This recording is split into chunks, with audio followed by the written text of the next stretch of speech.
우리가 마지막으로 함께 나누고 싶은 것은 이렇게 교회의 의미가 좋고 함께 할 때 약함을 나눌 수 있는 아름다운 공동체인데, 그렇다면 오늘 이 예배 이후에 수련회를 끝나고 우리의 공동체로 삶으로 돌아갔을 때 과연 우리는 계속해서 교회로 세워질 수 있을 것인가?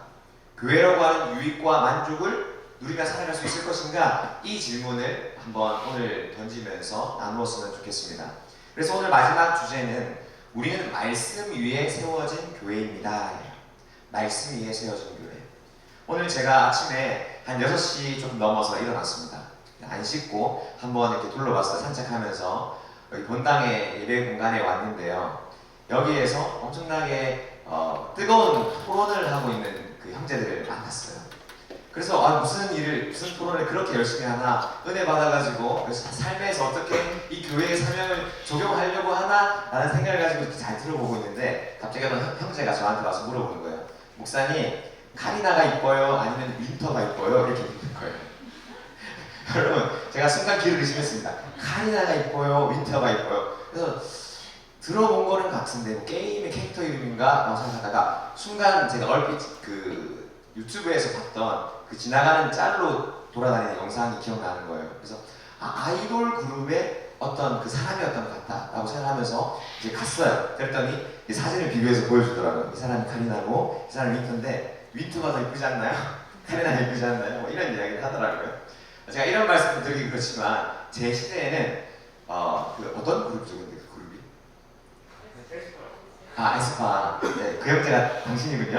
네, 에스파. 네, 저 때는요 그 에스파가 없었고 소녀시대, 뭐 제가 한창 뭐 지지지지 나올 때 군대에서 같이 하고, 네, 그다음에 네, 지지지 나올 때, 네, 같이 하고, 그다음에 21 할 때 같이 막 하고, 또 뭐 있었죠 그 당시? 네, 원더걸스, 맞아요, 원더걸스 텔미 추면서 그랬던 시간을 보내었는데요. 제가 이제 참 시간이 빠르다라는 생각을 하게 되면서 유행이라는 것이 이렇게 빨리 바뀌는 거구나. 여러분은 이 이야기를 들으면서 어떤 생각할지 모르겠지만 저는 아직도 제가 젊다고 생각하거든요. 정말 젊다고 생각해요. 제가 나이가 들어도 나이 든 것 같지 않고 마음만은 아주 젊다고 생각하는데, 이런 이야기를 나누다 보면 시간이 참 빠르구나라는 생각을 해보게 돼요. 그리고 세상이 자꾸만 변하고 가치관이나 생각들이나 사람들의 취향이라고 하는 게 많이 바뀌는구나 라는 생각을 하게 됩니다. 그래서 이 모습을 생각해 보니까 세상은 자꾸 이렇게 바뀌는데, 과연 우리는 이 바뀌는 세상 속에서 무엇을 가지고 이 교회라고 하는 정체성을 지켜나가야 하는 걸까? 나는 과연 이렇게 빠르게 많이 변하는 세상 속에서 무엇을 지키면서 살아갈 수 있을까라는 질문을 던지면서 우리가 고민을 해봐야 되지 않나라고 하는 생각이 듭니다. 그래서 오늘 우리 가운데 함께 세워지기 위해서, 함께 교회로 나아가기 위해서, 이 교회라고 하는 정체성을 지키기 위해서 중요한 변하지 않는 한 가지를 붙들어야 하는데, 그것이 바로 말씀입니다. 말씀. 여러분, 우리가 들었던 말씀 중에 어떤 말씀이 있습니까? 푸른 마르고 꽃은 시드나 주의 말씀은 영원하다라고 이야기하지 않습니까? 그러니까 이 말씀이 가지고 있는 중요한 특징 중에 한 가지가 무엇이냐면, 취향도 바뀌고 이상도 바뀌고 문화도 바뀌는데, 좋아하는 걸그룹도 바뀌는데 하나님의 말씀은 절대 바뀌지 않는다는 겁니다. 시대가 지나도 환경이 변해도 하나님의 말씀은 변하지 않기 때문에 우리가 이 하나님의 말씀 위에 세워질 때에, 하나님의 말씀이라고 하는 이 기초 가운데 세워질 때에 우리는 건강한 교회, 아름다운 교회로 나아갈 수 있게 되는 겁니다. 어제 나눴던 말씀 중에 사도행전 11장 21절의 말씀을 보면 바나바와 바울이 언제 진정한 그리스도인이 되었는지 함께 나누었어요. 여러분, 그들이 언제 그리스도인이라고 하는, 교회라고 하는 이름을 가졌습니까? 그들이 함께 모여서 하나님의 말씀을 가르칠 때, 하나님의 말씀을 붙들고 내가 교회이며 여러분들이 교회라고 하는 사실을 가르칠 때 그 가운데 진정한 교회가 되었다고 이야기하는 것입니다. 여러분, 사도행전 1장에 보면 성령께서 그 제자들에게, 그 모여있는 120명의 사람들에게 임해서 놀라운 성령의 역사가 일어났어요. 방언도 하고 예언도 하고 통변도 하고 치유의 은사와 수많은 갖가지 스페셜한 은사가 많이 일어났는데, 이 바울은 지금 교회를 세우고 교회를 든든하게 만들어가기 위해서 무엇을 가르치고 있습니까? 말씀을 가르치고 있습니다. 성령의 특별한 은사를 가르치는 것 아니라, 생각해 보십시오. 바울이 더 큰 교회를 만들고 싶고 더 많은 사람들을 교회로 전도하고 싶었으면 성령의 은사를 보여줬어야죠. 사람들에게 통변하고 예언하고 그 사람들을 고쳤어야죠. 물론 그런 사역도 했지만 그보다 더 많은 시간을 바울과 바나바는 말씀을 가르치고 말씀을 전하며 말씀을 그 가운데 선포하는 것에 시간을 썼다라고 하는 겁니다. 그래서 다른 것 다 있어도 하나님의 말씀이 없으면 교회는 세워질 수가 없습니다. 우리가 한번 은혜 받아도 하나님 말씀이 내 안에 없고 우리 공동체 안에 없으면 하나님의 교회가 세워질 수도 없는 것이죠. 그래서 하나님의 말씀은 기준이고 하나님의 말씀을 따라가는 공동체, 하나님의 말씀을 따라가는 인생이 온전한 교회이며 온전한 하나님의 백성이라고 하는 사실을 우리가 기억하기를 바랍니다. 오늘 함께 읽은 이 말씀 본문 안 읽었나요 또? 네, 죄송합니다. 자, 지금 저도 읽을게요. 제가 어제부터 빠져먹었는데 사도행전 20장 네, 보겠습니다.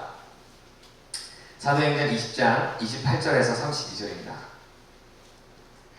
알려달라고 하니까 안 알려줬네. 네. 자, 28절부터 32절 한 절씩 나누어서 도독하고 마지막 절을 함께 읽도록 하겠습니다. 다 찾으셨나요? 네, 28절 제가 읽습니다. 여러분은 자기를 위하여 또는 온 양떼를 위하여 산다라. 성령이 그들 가운데 여러분을 감독자로 삼고 하나님이 자기 피로 사신 교회를 보살피게 하셨느니라.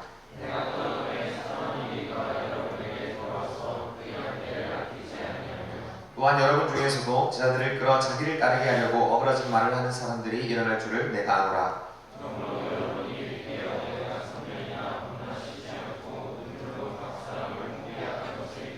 같이 있습니다. 지금 내가 여러분을 주와 및 그 은혜의 말씀에 부탁하노니 그 말씀이 여러분을 능히 든든히 세우사 거룩하게 하심을 입은 모든 자 가운데 기업이 있게 하시리라. 아멘. 이 본문 가운데 있는 내용은 뭐냐면요, 바울이 이제 마지막으로 로마로 향해 나가기 전에 에베소에 있는 교회 사람들과 작별을 하는 그런 장면이에요. 그리고 나서 이별하면서 마지막으로 너희에게 이것은 꼭 부탁한다라고 권면하면서 헤어지고 있는 장면이 오늘 본문에 있는 내용입니다. 그래서 28절을 보시면 바울이 무엇을 부탁했는지를 알 수가 있어요. 28절 다시 읽겠습니다. 시작. 여러분은 자기를 위하여 또는 온 양떼를 위하여 삼가라. 성령이 그들 가운데 여러분을 감독자로 삼고 하나님이 자기 피로 사신 교회를 보살피게 하셨느니라. 바울이 했던 부탁 한 가지는 너희가 교회를 잘 보살펴달라 이렇게 이야기했어요. 그런데 그 이유가 무엇이냐면 28절에서 하나님이 자기 피로 사신 교회이기 때문에 보살피라 이렇게 이야기합니다. 하나님께서 예수 그리스도의 피값으로 우리를 사셨고 그곳을 교회로 삼으셨다고 이야기했습니다. 그런데 그 교회, 하나님이 피값으로 사신 그 교회는 누가 다스리냐면 성령께서 다스리세요. 성령이 두루다니면서 그 하나님의 성전 가운데 역사하시는데 그 성령이 그들 가운데 우리에게 부탁하시는 것은 너희를 감독자로 세워서 이 교회를 보살피고 사랑하도록 하게 하신다라고 이 바울은 이야기한다는 겁니다. 여기에 보면 여러분을 감독자로 삼았다 이렇게 되어 있는데요. 우리가 감독자 하면 뭔가 생각하기에 우리가 뭐 체크하고 확인하고 평가하고 뭐 이런 감독 관리하는 사람을 생각할지 모르겠지만 여기에 있는 감독은 그런 감독이 아닙니다. 공동체를 돌아보면서 어떤 어려움이 있는가 살펴보고 그 부족함을 채우기 위해서 힘쓰는 사람들이 이야기를 해요. 그래서 우리는 교회를 이 사랑하는 마음을 가지고 바울과 바나바와 같은 마음을 가지고 보살펴야 된다는 거죠. 우리가 이것을 위하여서 공동체로 부름을 받았는데 이것은 곧 스스로를 위한 것이고 양떼, 곧 성도를 위한 것이다 라고 이야기합니다. 그러니까 교회를 보살피는 것이 나도 살고 다른 사람도 사는 한 가지 방법이라는 거죠. 여러분, 우리가 생각할 때 내 시간과 교회에 봉사하고 섬기는 시간이 구분되어 있는 것 같지 않습니까? 우리는 그런 유혹을 받아요. 내가 교회를 위해 시간을 헌신하고 공동체를 위해 시간을 헌신하면 내 시간이 줄어든다고 생각합니다. 그래서 이 두 시간을 동등하게 놓고 대등한 관계로 있는 겁니다. 우리가 공동체를 향해 시간을 쏟고 공동체를 향해 마음을 쏟는 것은요, 결국 나를 위한 것입니다. 내가 이 어둠과 악함이 가득한 이 세상 가운데 나를 지킬 수 있는 방법이 교회와 공동체 가운데 있다는 거죠. 그래서 이 두 시간은 경쟁적인 관계가 아니라 오직 하나님께서 나를 지키시기 위해 주신 아름다운 방법이고 좋은 도구라고 하는 사실을 잘 기억해야 합니다. 이것이 왜 중요하냐면 29절을 보시면 우리 가운데 여러 가지 어려움이 곧 찾아올 것이기 때문입니다. 29절 보면 내가 떠난 후에 사나운 이리가 여러분에게 들어와서 그 양떼를 아끼지 아니하며. 교회에서 바울이 떠나고 여러 가지 시간이 지나서 나중이 되면 무엇이 찾아옵니까? 사나운 이리가 이 교회 가운데 들어오게 됩니다. 여러분, 우리가 수련회 중에도 수련회를 준비하면서도 수련회 이후에도 또 삶으로 돌아가서 예배 자리에 삶을 살아갈 때도 사나운 이리가 우리 가운데 찾아옵니다. 혹시 이 수련회 하면서 시험이나 어려움이 있었습니까? 저도 여러 가지 상황들이 있었어요. 근데 제가 오늘 아침에 그런 이야기를 듣고 그런 어려움이 찾아왔을 때 그런 생각이 들더라고요. 그 사람의 약함을 내가 어제 품어줘야겠다라고 이야기했는데 그럼 나도 그 약함을 품어야겠다는 마음을 주시면서 그 시험을 넘어가게 되더라고요. 그런데 그러한 시험뿐만 아니라 여러 가지 어려움들이 계속해서 우리 가운데 찾아온다는 거죠. 우리의 삶의 외부적인 어려움과 돌발 변수가 우리의 삶을 뒤흔들면서 우리가 어떻게 해야 할지 알지 모르는 어려운 상황 가운데 이끌어지는 거예요. 그리고 여기에 있는 에베소 교회 가운데에도 이 바울이 뭐라고 예언을 했냐면 이단들과 거짓을 행하는 자들, 그러니까 잘못된 말들로 이야기하는 사람들이 그 가운데 들어오게 될 것이다. 특별히 30절 말씀을 보시면 여러분들 중에도 제자들을 끌어 자기를 따르게 하려고 어그러진 말을 하는 사람들이 일어나는 줄을 내가 아노라라고 이야기를 했습니다. 그러니까 예수님의 제자로 하나님의 교회 백성으로 삼아야 되는데 내 제자, 내 사람 만들어가지고 데리고 가는 사람들이 있다는 거예요. 에베소 교회에. 여러분, 우리도 충분히 그럴 수가 있는 겁니다. 다른 사람을 이끌면서 내 사람 만들려고 하는 경우가 있어요. 근데 그런 것은 잘못된 것이죠. 그래서 그 사람들이 하는 말은 어그러진 말이다 라고 했는데 어그러진 말은 삐뚤어진 말이죠. 하나님의 말씀은 바른 말인데 어그러진 말은 삐뚤어진 말이에요. 그래서 이 삐뚤어진 말은 다른 사람을 미혹하고 다른 사람을 구덩이에 빠뜨리는 그런 말이라고 하는 것입니다. 이 에베소 교회에도 이런 사람이 올 것이다 라고 지금 바울이 예언을 하고 있는데 바울이 여러 가지 의사가 있었겠지만 정말로 그 미래를 언제 어떻게 몇 시 몇 분에 일어날지 알아서가 아니라 하나님의 교회는 무조건적으로 세상에 살아가면서 그런 환난과 고난과 어려움을 다 할 수밖에 없는 그런 모임이고 존재라는 것을 바울이 이야기하고 있는 겁니다. 그래서 우리는 이런 상황 가운데에서 하나님이 우리 가운데 허락하신 이 건강한 교회를 세우기 위하여서는 31절의 말씀을 기억해야 합니다. 우리 31절 말씀 같이 읽습니다. 시작! 그러므로 여러분이 일깨어 내가 3년이나 밤낮 쉬지 않고 눈물로 각 사람을 흘리게 하던 것을 기억하라. 아멘. 바울이 이야기하는 겁니다. 내가 여러분들과 함께 무엇을 했는지 기억하십시오. 바울은 에베소에 있는 성도들과 함께 밤낮 가리지 않고 3년이라고 하는 시간 동안 하나님의 말씀을 가르쳤어요. 훈계한다는 것은 잔소리하거나 조언하거나 충고한다는 것이 아니라 하나님의 다른 말씀이 우리의 삐뚤어진 인생을 바로 갈 수 있도록 인도하신다는 것을 이야기하는 거예요. 바울은 그렇게 자기의 모든 인생을 쏟아서 하나님의 말씀을 가르쳤다는 거예요. 그렇다면 너희가 이 인생을 살아가면서 환난과 고난과 어려움이 찾아올 때에 무엇을 생각하느냐? 이 말씀 배웠던 것, 하나님의 말씀으로 우리가 바로 섰던 것을 기억하라고 분명하게 이야기하고 있는 겁니다. 왜냐하면 사나운 이리가 여전히 우리 가운데 우리 틈으로 들어와서 우리의 삶과 우리의 공동체를 흐트러 놓을 것이기 때문입니다. 따라서 이어지는 32절 말씀을 보시면 바울은 이렇게 고백합니다. 지금 내가 여러분을 주와 및 그 은혜의 말씀에 부탁하노니 그 말씀이 여러분을 능히 든든히 세우사 거룩하게 하심을 입은 모든 자 가운데 기업이 있게 하시리라. 이런 부탁을 하는데요. 어떤 부탁을 하냐면 여러분의 리더십에 제가 교회를 부탁합니다. 여러분의 재능에 제가 이 교회를 부탁합니다.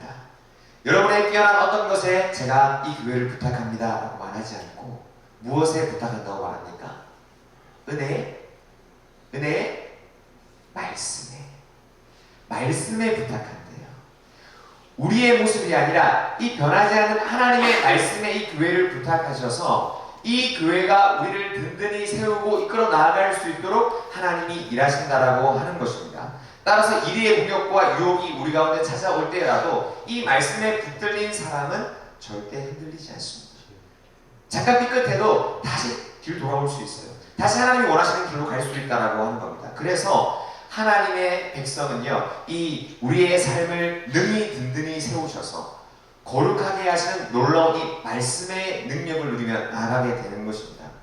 여러분, 우리 가운데, 우리의 삶 가운데, 우리 공동체 가운데 때때로 하나님의 말씀이 아니라 다른 것이 우리 앞서 있을 때가 있을 수 있어요. 때로는 교제하는 것, 침묵하는 것이 더 말씀보다 좋아질 수 있을 겁니다. 그러나 하나님의 말씀이 없는 교제, 하나님의 말씀이 없는 기도, 하나님의 말씀이 없는 사람은 왜곡된 사람이고 삐뚤어진 사람입니다. 오늘 우리가 이 말씀을 기억하면서 우리의 공동체를 세워나가는 이 길에 하나님의 말씀을 붙들기를 간절히 축복합니다. 그 하나님의 살아있는 말씀이 내 삶의 모든 부분을 쪼개어주시고 우리 공동체의 모든 아픔과 염려들을 싸매어주시며 우리 공동체를 믿음 위에 세워나갈 수 있도록 하나님, 내가 말씀 붙들겠습니다. 이러한 고백이 오늘 수련회를 마치는 저와 여러분에게 동일한 고백으로 일어나기를 간절히 축복합니다. 그래서 말씀을 붙드는 공동체, 말씀을 붙드는 인생이 하나님이 이끄시는 온전한 그 평강 안으로 들어가는 역사가 우리 가운데 있기를 간절히 축복합니다. 우리 말씀을 기억하면서 함께 찬양하고 또 마지막으로 기도하며 나가도록 하겠습니다. 여러분, 우리 가운데 하나님의 말씀이 있습니다. 그런데 이 하나님의 말씀이 내 안에 감사로 또는 평강으로 기쁨으로 다가온다는 것은 참 쉽지 않은 것 같아요. 말씀 보다 보면 왜 이렇게 졸린지, 그리고 말씀은 왜 이렇게 긴지, 말씀은 왜 이렇게 어려운지, 이 말씀이 도대체 무엇을 말하는지 잘 알지 못할 때가 있습니다. 근데 그래서 이 말씀에 대한 강의를 하나님은 공동체를 통해서, 교회를 통해 주신 겁니다. 하나님의 말씀을 어떻게 보아야 하는지 공동체가 함께 배우는 것입니다. 그리고 그 말씀을 듣고 그 말씀을 적용할 때 공동체가 함께 그것을 누리면서 함께 공변하면서 나아가는 것입니다. 우리의 공동체, 하나님께서 교회로 세우셨사오니 이 말씀이 우리 가운데 역사되어지도록 하나님 일하여 달라고 우리가 찬양하면서 같이 고백하며 나가도록 하겠습니다. 어린 양의 피로 태어나